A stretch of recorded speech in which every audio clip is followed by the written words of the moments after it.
Bienvenidos a Luco. Hoy presentamos La vieja bruja.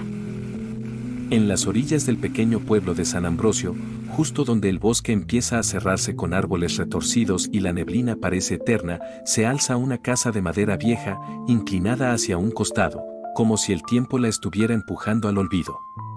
Allí vive, o dicen que vive, una mujer que todos conocen solo como la vieja bruja. Nadie sabe exactamente cuándo llegó, ni de dónde. Algunos ancianos aseguran que ella ya estaba ahí cuando eran niños. Otros dicen que fue una partera que perdió la razón tras la muerte de su único hijo. Pero todos coinciden en una cosa, ella no es como los demás. Durante años, los rumores han crecido como la hiedra sobre su cerca podrida. Aquí algunas de las historias más escuchadas. Primer testimonio. El día en que Raúl la vio. Mi primo Raúl y yo solíamos volver juntos de la escuela, en bicicleta, por el camino viejo que bordea el bosque. Era más corto que ir por la carretera principal, pero también más oscuro, más frío. A los lados, los árboles se inclinaban como si quisieran escucharnos pasar, y al fondo, justo antes de la curva, aparecía siempre la casa de la vieja bruja. Desde pequeños nos enseñaron a no mirar. A pedalear más rápido justo al pasar frente a esa casa de madera torcida, con las ventanas cubiertas de polvo y esa cerca podrida que parecía respirar con el viento. Era como si el aire se volviera más espeso allí.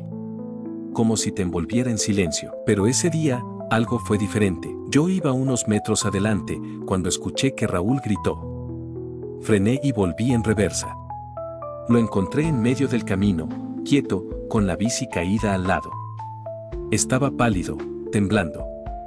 Me miró y me dijo, está en la ventana, me está mirando. Le pregunté quién, aunque en el fondo ya lo sabía. Y él solo levantó un dedo y señaló. Me giré y la vi. Estaba en la ventana del segundo piso.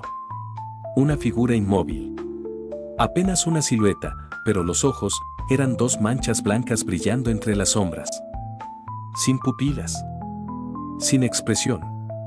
Y aún así, sentías que te estaba mirando directamente al alma. Me agarró una especie de pánico animal. Quise correr, pero Raúl se quedó ahí, hipnotizado. Lo sacudí, lo grité. No reaccionaba. Hasta que de pronto murmuró, como en trance, no corras, yo te puedo cuidar. Esas palabras no eran suyas. Era la voz de una mujer. Una voz que parecía no haber salido de su boca, sino de algún rincón de su cabeza. Un susurro suave, casi maternal, pero cargado de una oscuridad que te helaba los huesos. Esa noche, Raúl no pudo dormir. Se retorcía en la cama, hablaba solo. Pero no en español. Era un idioma raro, gutural, con sonidos que no tenían sentido. Como si algo hablara a través de él. Mis tíos pensaron que era fiebre. Pero al tercer día, cuando lo encontraron de pie frente a la ventana de su habitación, con los ojos en blanco y las manos llenas de tierra, decidieron llevárselo. Empacaron todo y se fueron del pueblo antes del amanecer. Nunca más volvieron. Solo recibimos una carta meses después. Decía que Raúl estaba diferente. Que ya no hablaba. Que no dormía. Y que cada vez que pasaban cerca de un espejo, él se detenía y susurraba algo en ese idioma maldito. Yo todavía paso por esa curva de vez en cuando. En auto. Y solo si es de día. Pero no puedo evitar mirar de reojo esa ventana. La casa sigue ahí, pudriéndose, como esperando. Y a veces, solo a veces, creo que alguien me está mirando desde adentro. Segundo testimonio. Canela. Canela era mi perra desde que yo tenía 10 años. Una mestiza color miel, con una mancha blanca en el pecho y una inteligencia que siempre me sorprendía. Nunca se alejaba mucho de casa y cada noche dormía a los pies de mi cama. Hasta que una madrugada de octubre, algo cambió. Había tormenta esa noche. De esas que sacuden los tejados y hacen crujir la tierra. No sé por qué, pero Canela empezó a aullar, bajo, como si respondiera a un sonido que yo no podía escuchar. Me levanté para calmarla, pero cuando abrí la puerta, se me escapó. Salió corriendo hacia el bosque, como si algo la llamara. La busqué durante 3 días. Caminé entre los árboles, grité su nombre hasta quedarme afónico. Pregunté en el pueblo. Nadie la había visto. Era como si se la hubiera tragado la tierra, pero la mañana del cuarto día, cuando ya casi había perdido la esperanza, la vi. Estaba ahí, sentada frente a la casa de la bruja. En el linde del bosque, justo en la parte más sombría del camino. No se movía. No ladraba. Solo estaba sentada, mirando hacia la puerta de la casa, como si esperara que alguien saliera a recibirla. Corrí hacia ella, gritándole con alivio. Pero no reaccionó. Ni siquiera parpadeó. Cuando estuve más cerca, me di cuenta de que sus ojos no brillaban como antes. Estaban vidriosos, apagados, como si no hubiera nadie adentro. Me detuve a unos pasos. Le hablé con cariño, como siempre. Pero nada. Solo giró lentamente la cabeza y me miró. Esa mirada no era la de Canela. Era vacía, pero al mismo tiempo me sentí examinado, como si algo me estudiara desde dentro de su cuerpo. Como si me juzgara. Sentí un escalofrío. Y luego noté algo más, la puerta de la casa estaba entreabierta. Apenas una rendija. Y desde adentro salía un murmullo leve, como un canto en voz baja, algo así como un arrullo antiguo. Me invadió un miedo seco, puro. Di un paso atrás. Canela no me siguió. Volví corriendo a casa, con el corazón martillándome el pecho. Esa noche no dormí. Volví al amanecer, con la esperanza de que ella aún estuviera ahí, pero ya no estaba. Ni ella, ni el canto. La puerta estaba cerrada. Las ventanas, cubiertas. Como si nada hubiera pasado. Puse carteles, recorrí los caminos una y otra vez.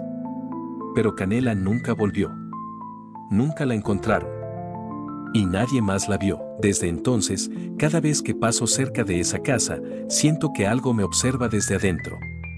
A veces escucho un jadeo bajo, o una respiración agitada tras la cerca.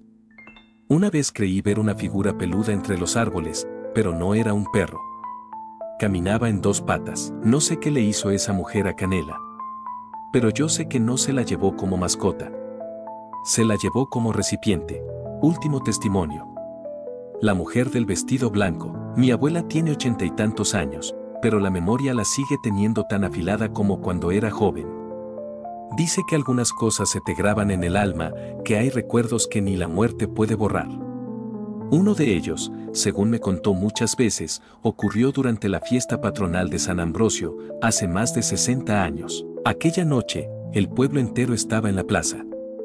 Había música en vivo, faroles colgados de árbol en árbol, y la gente bailaba con una alegría que ya no se ve. Todo era risas, comida y aguardiente. Fue entonces cuando la vio. Una mujer vestida de blanco apareció entre la multitud. No venía acompañada. Caminaba descalza, pero con una elegancia que nadie podía explicar. El vestido era largo, antiguo, como sacado de otra época, y su piel, pálida como la luna. No llevaba ni una joya ni una flor en el cabello, pero aún así, todos los hombres querían bailar con ella. Mi abuela dice que fue como si la hubieran hechizado. Los hombres dejaban a sus parejas a mitad del vals para ir con la desconocida. Y ella, bailaba con todos. Sin apuro. Con una sonrisa pequeña y una mirada que no parpadeaba. Una mirada que no era para nadie, pero que atravesaba a todos. Nadie sabía de dónde había salido. No era del pueblo, ni de ningún caserío vecino. Y sin embargo, hablaba como si conociera a todos desde siempre. Como si supiera qué decirle a cada quien. Pero la noche cambió cuando uno de los muchachos del pueblo, Tomás, que era joven, arrogante y un poco atrevido, intentó besarla. Dice mi abuela que fue un segundo apenas, él se inclinó, y ella lo sostuvo por la nuca con una mano. Luego se le acercó al oído y le susurró algo. Tomás cayó al suelo como si le hubieran apagado el alma. Desmayado. Tardaron varios minutos en hacerlo reaccionar. Cuando por fin abrió los ojos, su cabello, que era negro como el carbón, se había vuelto completamente blanco. Como si hubiera envejecido de golpe. Él nunca quiso hablar de lo que escuchó. Solo decía que había sentido el frío de siglos en su interior. Lo internaron unas semanas después. Nunca volvió a ser el mismo, y la mujer simplemente desapareció. Nadie la vio irse. Cuando buscaron en los alrededores, no había huellas, ni rastros de pasos. Solo el eco de la música, que aún seguía sonando como si nada hubiera pasado. Mi abuela me miró muy seria cuando me lo contó por primera vez. Me dijo que la reconoció años después, desde la distancia, en el borde del bosque. Frente a la casa torcida, entre la niebla. Ya no vestía de blanco, y su cuerpo estaba encorvado por el tiempo. Pero eran los mismos ojos. La misma piel pálida. La misma presencia. La edad no le afecta, me dijo. Solo cambia de piel. Como una serpiente vieja que se viste de juventud para cazar mejor. Hoy, la casa sigue allí. A veces se ven luces dentro, aunque no tiene electricidad. O se escucha un canto bajo, como un arrullo macabro, que flota entre los árboles. Los niños del pueblo juegan a ver quién se atreve a tocar la puerta, pero ninguno llega tan lejos.